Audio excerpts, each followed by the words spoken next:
The sun rose high over the golden savanna grass. Leo the lion woke up from his nap. Leo the lion was big and strong.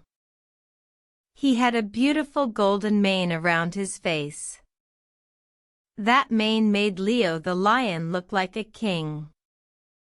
Leo the lion stood up and stretched. He looked across the wide land. What would the day hold for Leo the lion? Leo the lion walked slowly through the grass. His big paws made soft thuds on the earth.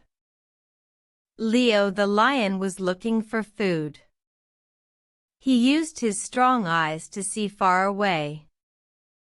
He also used his powerful nose. Leo the lion saw some zebras in the distance.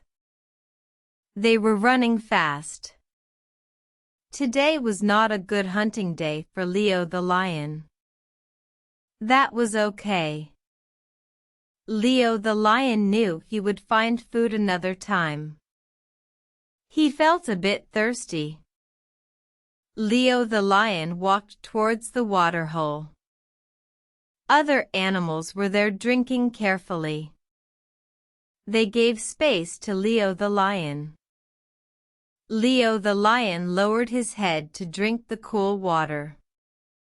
Ah, that felt refreshing to Leo the lion.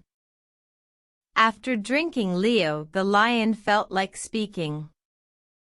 He opened his big mouth. Arr went Leo the lion. His mighty sound echoed across the savanna. It told everyone that Leo the lion was here. It showed how strong Leo the lion was.